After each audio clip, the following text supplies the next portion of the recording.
Hello అండి, నేను మీ తేజుని. Welcome back to my channel. ఈరోజు మన వీడియోలో వినాయక చవితి రోజు స్పెషల్గా చేసుకునే పంచకజ్జాయ ప్రసాదం. ఈ ప్రసాదాన్ని కర్ణాటక వాళ్ళు ప్రతి వినాయక చవితికి ఎంతో ఇష్టంగా నైవేద్యంగా దేవుడికి పెట్టుకుంటారనమాట. ఈ ప్రసాదాన్ని ఎలా తయారు చేసుకోవాలో నేను మీకు ఈ వీడియోలో చూపించబోతున్నాను. ముందుగా మనం స్టవ్ ఆన్ చేసుకొని స్టవ్ మీద ఒక ప్యాన్ పెట్టుకొని అందులోకి ఒక 2 టేబుల్ స్పూన్ల దాకా నెయ్యిని యాడ్ చేసుకోవాలి. ఈ నెయ్యి కొంచెం కాగిన తర్వాత ఇందులోకి మనం ఒక 2 టేబుల్ స్పూన్లు జీడిపప్పుని యాడ్ చేసి వీటిని గోల్డ్ కలర్ వచ్చేదాకా ఫ్రై చేసుకోవాలి. ఇలా గోల్డ్ కలర్ వచ్చిన తర్వాత మనం ఈ జీడిపప్పుల్ని వేరే బౌల్లోకి ట్రాన్స్ఫర్ చేసేసుకోవాలి. ఇప్పుడు మనం ఇదే ప్యాన్లోకి ఒక 2 టేబుల్ స్పూన్ల కిస్మిస్ని కూడా యాడ్ చేసుకొని వీటిని కూడా కొంచెం గోల్డ్ కలర్ వచ్చేదాకా బాగా ఫ్రై చేసుకోవాలి. ఇలా ఫ్రై చేసుకున్న తర్వాత ఈ కిస్మిస్లన్నిటినీ కూడా వేరే బౌల్లోకి ట్రాన్స్ఫర్ చేసుకోవాలి. ఇప్పుడు మీరు ఇదే ప్యాన్లోకి ఒక 2 కప్పుల దాకా ఎండు కొబ్బరి తురుమును కూడా యాడ్ చేసుకొని పచ్చివాసన పోయి కొంచెం కలర్ చేంజ్ అయ్యేదాకా మీరు ఇలా ఫ్రై చేసుకోండి.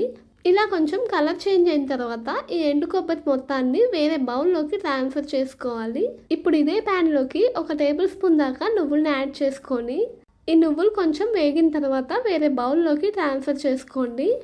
అలానే ఒక టేబుల్ స్పూన్ దాకా బాదం పప్పు పలుకుల్ని కూడా యాడ్ చేసుకోండి. ఇందులోకి ఈ బాదం పప్పు పలుకులు కొంచెం దూరగా ఫ్రై అయిన తర్వాత వేరే బౌల్లోకి తీసుకోండి.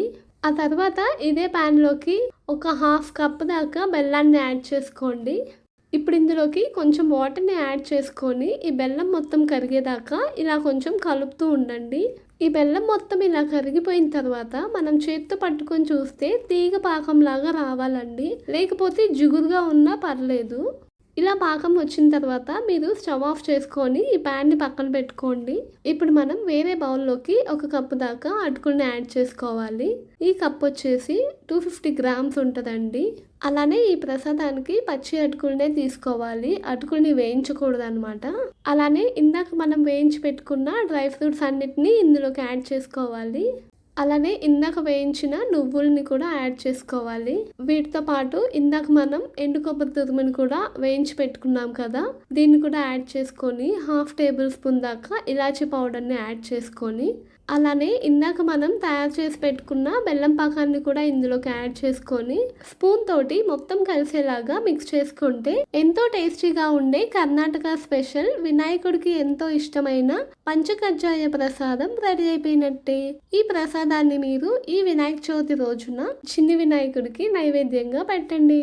అలానే ఈ వీడియో కనుక మీకు నచ్చినట్లయితే లైక్ చేసి షేర్ చేసి మరిన్ని ఇంట్రెస్టింగ్ వీడియోల కోసం నా ఛానల్ని మీరు సబ్స్క్రైబ్ చేసుకోండి. నెక్స్ట్ వీడియోలో కలుద్దాం. Thank you for watching. Until then good bye.